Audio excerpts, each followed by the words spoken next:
inevitability of the heat. And so it's a humorous speech, and I hope you'll enjoy it. All right. Do we have the speech evaluator?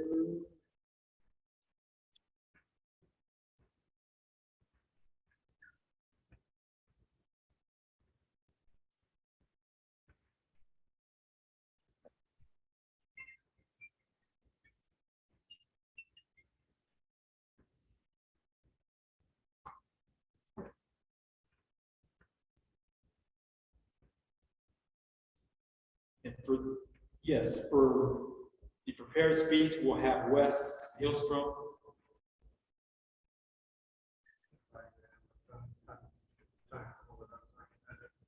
Many years ago, when I was in northern part of the southern peninsula of Michigan, I was doing some cross-country skiing with a friend of mine. And as we were going along this trail, we noticed this makeshift ski jump in the side of the hill. And I thought, well, ski skis are kind of similar to ski jumping skis because the heel comes up, but that's where the similarity ends. Ski jumping skis are very long and they're very narrow. They're as I found out, they're really not conducive for ski jumping, but we'll get to that. So I thought, well, it'd be kind of neat to try and take a jump off that. The ski jump was there in place. Why not give it a shot? So my idea was to go up halfway the hill and just kind of ease my way down. Well, what happened when I started going up the hill, I realized that the minute you put your skis down, you go. You can't stop, and your ski poles aren't sufficient to really hold you to prevent you from ski jumping. So the only way that I could make the jump was go all the way to the crest of the hill, which is interesting. When you do that, the ski jump looks like it has about the size of a postage stamp. Then you've got a sight between your skis to hopefully make the center of that jump as opposed to going off the side. So what I did, I went up to the side of the hill. This was, it was grass and it was rather uneven. So I had to pack the skis by sipping sideways all the way up to the hill, to the crest of the hill, and then packing along the ski jump. So I sight on the skis. I get ready to make the jump, and I hope I make it to the jump. So I skiing down, and just before I get to make the jump, the cross-country skis are actually longer than the ski jump. Okay, so I stop. I mean, the skis stop. I do not. Hence, heap one at the foot of the ski jump. So I tried again, but I'm learning. My experience. I'm evolving here. I'm learning. So I go up to the top of the ski jump. Then I again pack the snow down a little bit, and I build up the snow where the slope converges with the ski jump. I pack that with some more snow, try and make a smoother transition. So I go up the hill, down the hill, packing it, and I sight on the jump. Luckily, I have a set of tracks that I can use for my previous ski jump. So I go down the hill, going. Then I jump, but the timing isn't quite right. It isn't quite right. So you're when you jump from a ski jump, timing has to be right in order for you to really successfully make that jump. If you'll notice on how they make ski jumps in water sports. So that's not quite right. So there's another heap at the end, at the foot of the ski jump, being yours truly. But I'm determined. I want to get this. I want to do this. And meanwhile, my friend, she's trying to take pictures of this, and she's freezing. So I'm empathetic with her. So I go back up to the top of the hill, and I'm trying to make another successful jump. So I sight on the skis, and I go down, racing down there, racing, and I spring, and my timing just kind of started right, and I make about I don't make a telemark landing, you know, with one knee down and one knee up and all that, but I make a good 3-point landing. My elbows and chin hit the snow at almost at the same time. So you have to understand, progress is being made here. But I'm determined. I want to do this. I mean, I've gone this far. Why not give it? Why not continue it? So I go back up to the hill, and I ski. I sight on between my skis. And I think I've got it right this time. I ski, jump, and I jump. I spring off, and then I come right down on the snow, and I'm standing upright. It wasn't spectacular, but I made a ski jump. Okay, then I shut down. I mean, I accomplished my objective. I'm happy with the results. But should I ever?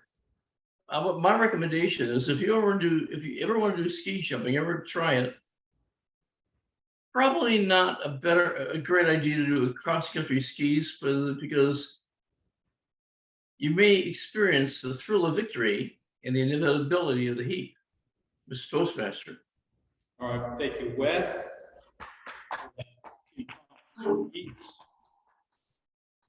We appreciate it. At this time, we'll go into the next phase of the program, which is the table topics. And our table topics master for tonight will be Olivia. Good evening, everyone, and welcome to our table topics portion of the meeting. And tonight, I'm going to call on the individual, and you will tell me your answers. So sit back and buckle up. And the first question is, spring has sprung. The mornings are crisp and the afternoons are full of sunlight. Someone help me finish the rest of that sentence. And I'm coming to you, Kari. The mornings are crisp, the afternoons are full of sunlight. What else do you think of to help finish that sentence for the spring has sprung? Who's calling again? Kari. Gary. Spring has sprung, the mornings are crisp, the afternoons are full of sunlight. Help me finish that sentence or phrase.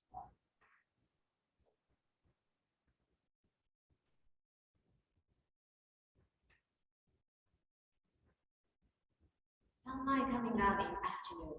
I like it because in the morning, raining and gloomy. However, in the afternoon, it clear up. That's kind of how I feel every day because sometimes it's hard time to get up in the morning. That's how I feel. I wish I could sleep one more hour, especially this weekend. Time changed. So I was struggling this morning, yesterday morning and this morning. And then today, kind of clean up, right? And then it's beautiful and make me feel better. And hopefully I could sleep well tonight. So following all the quotes, what you said, hopefully I sleep well tonight. Thank you.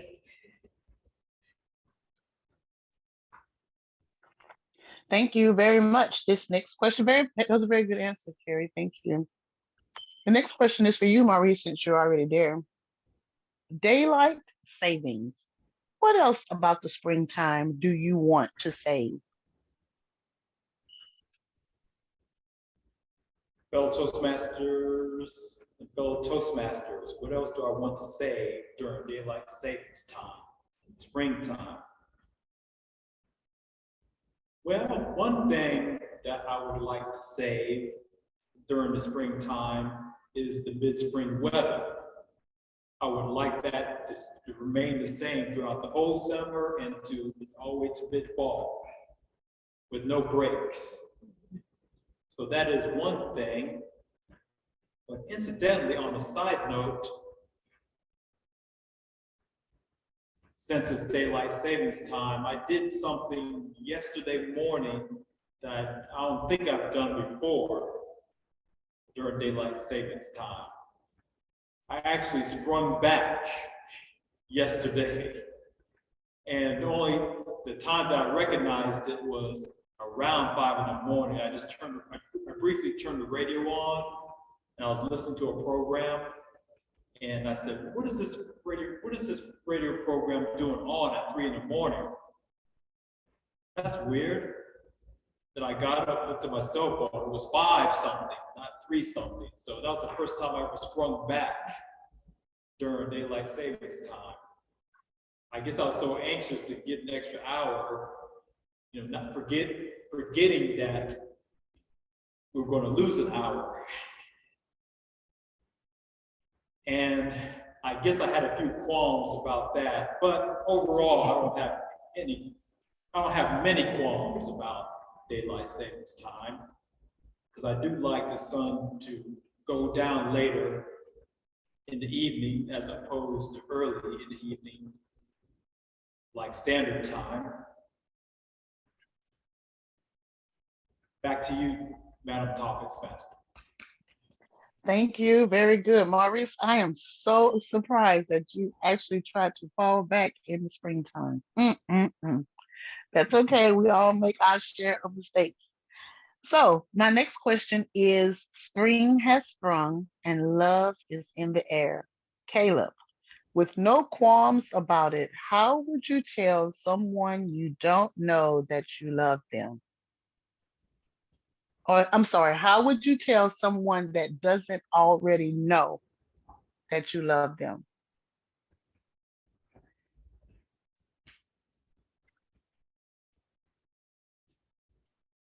All right. Fellow Toastmasters, my question was, how would I tell someone that I love them who didn't already know it? Right. That is a high question because it's not something I'm very good at doing, admittedly. I'll be honest, I'm not sure who is good at doing that. But in the times where I've had to confess my feelings in a way, it's usually in a very roundabout way.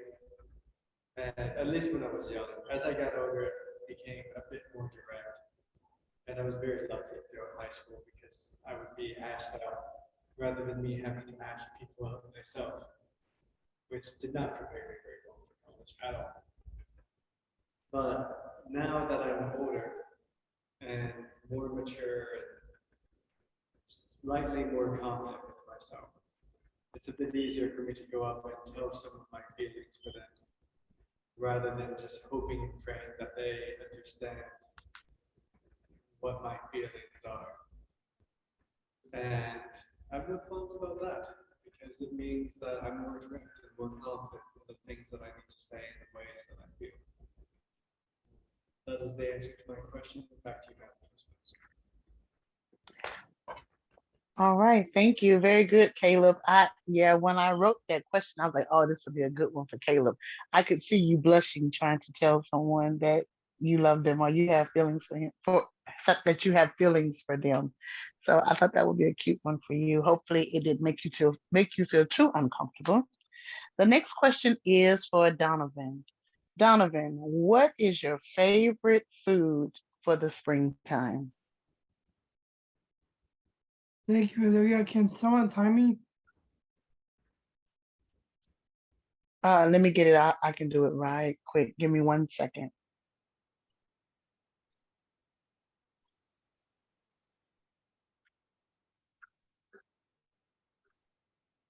Uh, hold on, I can't seem to get my timer working. Okay, let me hit the reset button. You can go ahead and start whenever you're ready. Thank you, Olivia. The question that was proposed is, what is my favorite springtime food? I don't know if you know, but I'm sort of a type of a foodie. I'm a huge food person. Just thinking of what springtime is and what springtime food is, the automatic thing that I could think of would be vegetables, but I can't even think of anything else except soup. So the two things I would say would be tomato soup, which is one of my favorite types of soups. And I would also say squash, which is, I know it kind of sounds unappetizing, but it actually is pretty good to me. Sometimes I do enjoy it with some sausage mixed in, particularly Kaneka sausage, and it's a good combination. And also it can turn into a soup, which is also delectable as well. So my two favorite springtime food would be tomato soup and squash. That's my answer to this question. Thanks, Olivia. All right, Donovan, very good. Thank you for your answer. And I happen to like squash now. I don't care for tomato soup, but I do like squash and I can eat it all year round. So very good. We do have that in common. And this last question is, unless we need to extend it a little further, I think I will have covered everyone when I give this question to Wes. So Wes, are you still there? Yes. Wes, this question is for you. Tell me or describe to me the ingredients of your favorite homemade springtime drink. And it could be fictional. It doesn't have to be one that you've actually made before, but I want to taste it. So tell me the ingredients and how you make your favorite springtime drink. My favorite springtime drink is actually very, very simple. There are only two ingredients. And this is kind of a tradition with my family. When I go up north and visit my family, we all sit around and make these after dinner. Not all the time, but we might have a Chinese dinner or Kentucky Fried Chicken or a homemade meal. But the favorite springtime drink is a Boston Cooler. A Boston Cooler is Verner's ginger ale and a scoop or two of ice cream. Now there's a trick that you do to make that, because if you don't do it right, the foam could come outside the glass and make a real mess. The way I go about it is I put the soda in or what as we call it north, we'll put the pop in first, then put a scoop or two or several of vanilla ice cream in the drink and just kind of slowly mix it, being careful it doesn't bubble over or foam over. And it makes a very delightful drink, a delightful float. That is my favorite springtime drink, Atomic Master. Okay, that sounds pretty good, Wes. And I could taste that. Did you say you use what kind of ginger ale? Did you say bourbon? Verner's ginger ale, yes. Right. Yeah, that's real popular up north. I have family that's from Michigan, and they were so excited when they saw that Vernon's was now all the way here in Alabama, because years ago you only could find that up north. And so, yeah, I've grown to like the Vernon's ginger ale. Okay, I've asked everyone a question. Would you like me to continue, Maurice, or can we move on since we do have an evaluation to do? Can we move Live on? after, so it's 35 minutes into the Toastmasters, so we'll move on to the general evaluation. Okay, back to you, Toastmaster Maurice. All right, thank you, Olivia. So at this time, we're at the last portion of the program, the third portion of the program, which is the general evaluation. And the general evaluator for tonight is Olivia.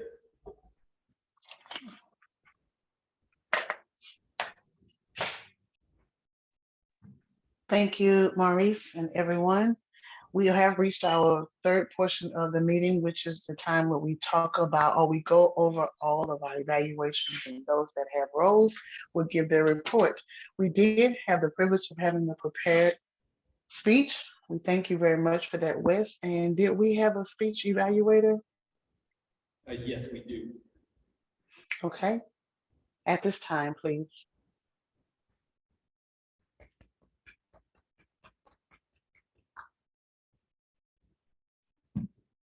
Thank you, Olivia. My speech evaluation for Wes, for the speech title, "The Thrill of Victory and the Inevitability of the Heat." I have a few comments on. I've been trying to type out on my phone, which I will have sent to Wes later this evening. As usual, whenever Wes presents, he demonstrates a remarkable comfort and confidence when he's presenting, which is something I try to aspire to, especially if you're making eye contact with the screen, because even now, I notice that my eyes will drift rather than towards the public, off to the right where no one is sitting. So that is a skill that I definitely notice and that I want to work on. The only critique I could say is that clarity of dictation gets a bit rough, but a lot of that is from Zoom. Part of me is just hard of hearing as I sit off in the corner.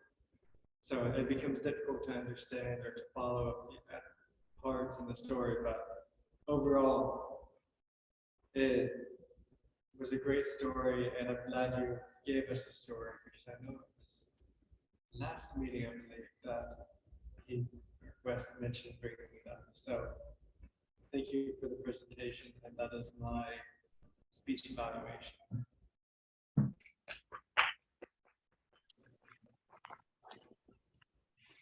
Thank you very much, Caleb. And I agree, it was a very nice speech. I think we heard it once before, but you could tell that this time you were just kind of ad-libbing and just giving it to us. If I would, maybe raw and uncut, and it was beautiful. So I really felt like I could imagine every portion of that story. We'll move on now to our reports. And do we have the report for the timer? And Donovan, I will give you yours at that time. But Donovan, can you come up? Thank you for our timers report, please. Yes, thank you. Just first off, I just want to say that to us that was a very informative and entertaining speech. To me, skiing is kind of scary to me, but I know people who does. My brother goes skiing as well, so I have a understanding what skiing is, but I would never do it.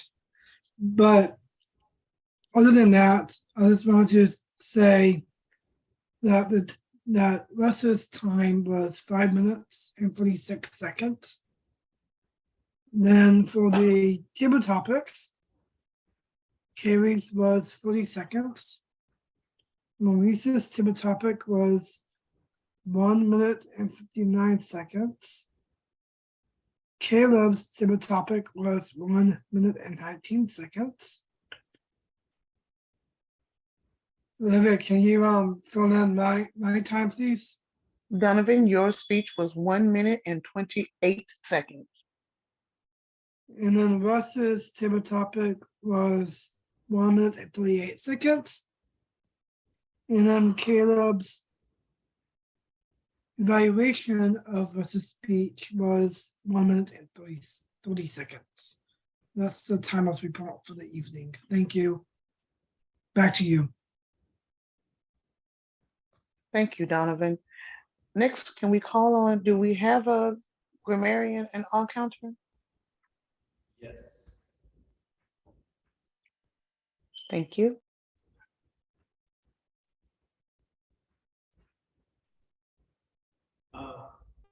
Thank you, and I'm back again for the grammarian and all counter report. For the grammarian role, I suppose I could both now.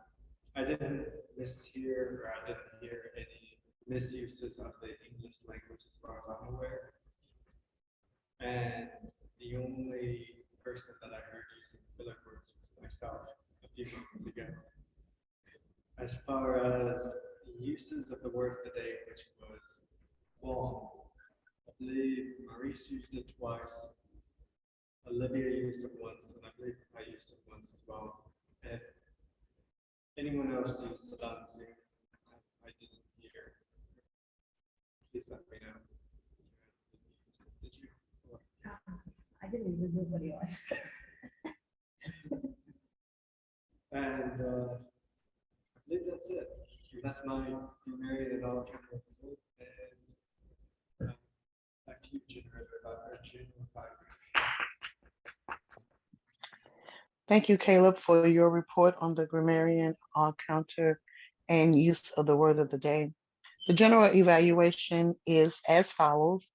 We started a few minutes late today. However, we try to get in and start the meeting a little early when we're hybrid. So we were a little late for our hybrid schedule, but we were right on time for our normal meeting schedule.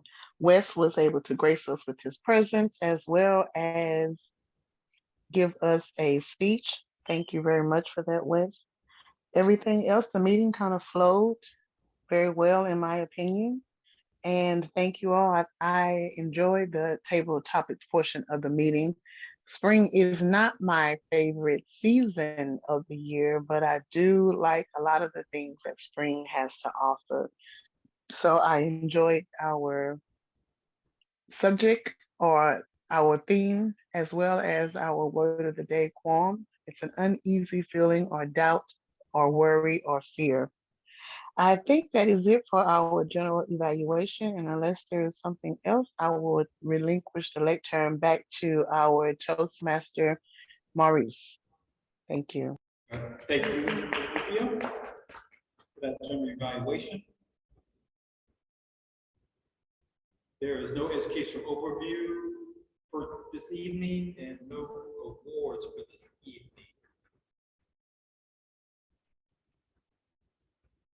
So at this time, I will relinquish the lectern back to the president, just me.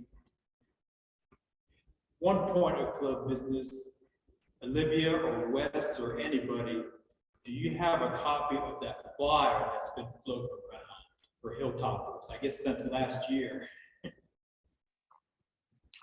Oh, the one that Wes sent us a long time ago. I do think I still have it in my email, unless Wes, you can Okay, easily between get the to it. two, can you email it to me? Whoever has. Okay. it.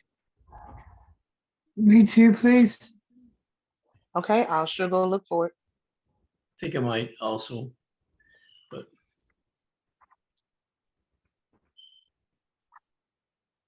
Okay, Wes. yeah, I noticed, I believe in the Hilltoppers agenda, it says I'm an EC4.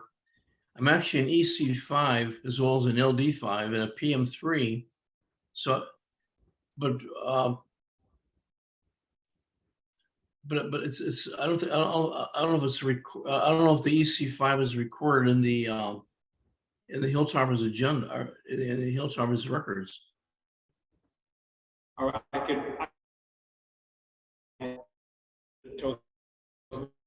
What's your?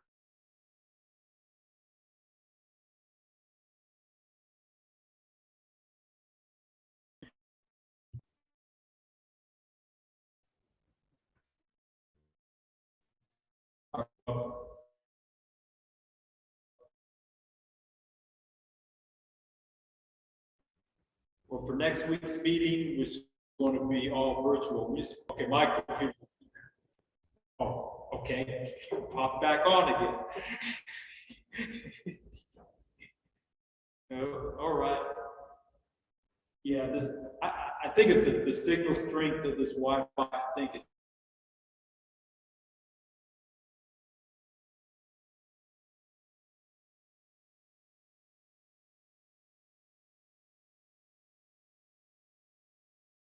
not on.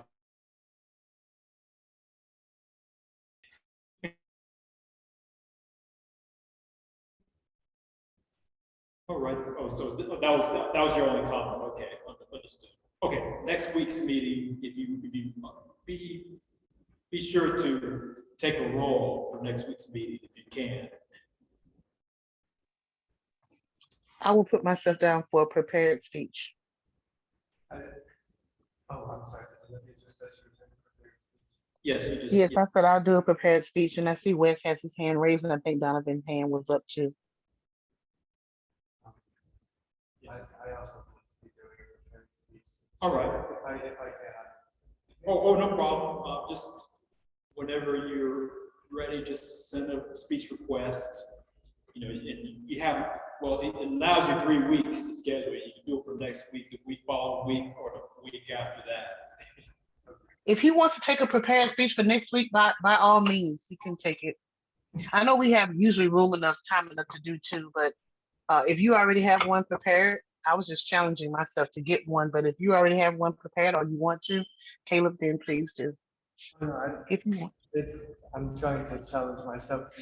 And I have to. My goodness. We all have to challenge ourselves. Yes. All right, it is 7:18, so we have 12 minutes left. You can put me down for a Toastmaster. I tell you what, I'll be sure and go into Easy Speak and select a role. Okay, so you're going to attempt to do a speech? Yeah, I'll have one prepared, and if not, if Caleb does the speech, then I will take the role of Toastmaster. Okay, all right. But I'll just go on Easy Speak. All right. I just figured since we had a little time that you might want to go over the roles for next week. I'm sorry. Donovan's hand was raised, and so is Wes. I'm sorry. Okay, Wes and Donovan. Well, first between Wes and Donovan. I don't know who was first. Okay, Donovan. I just want to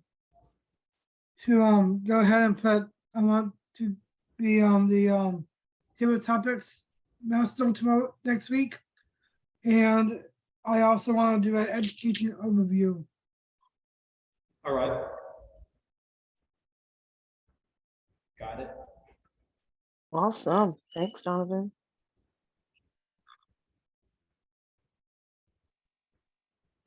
Okay, Wes. Yeah, as I said, I really had intended to be at the library this evening, but it just did not work out that way. But I hope to be there at least, if not the next meeting, the meeting after that. It just says this is a really interesting time of year. Let's see. And I will not be able to make it to the meeting next week. I have another commitment. All right. All right. But I'll be around. I'll be around. All right. All right. At this time, if there is, oh, do I see Olivia's hand? No, I was just giving a thumbs up to Wes saying he wasn't going to be Oh, here. that was a thumbs up. Okay, I should have looked at this screen then. All right, if there is nothing else, then we can adjourn the meeting.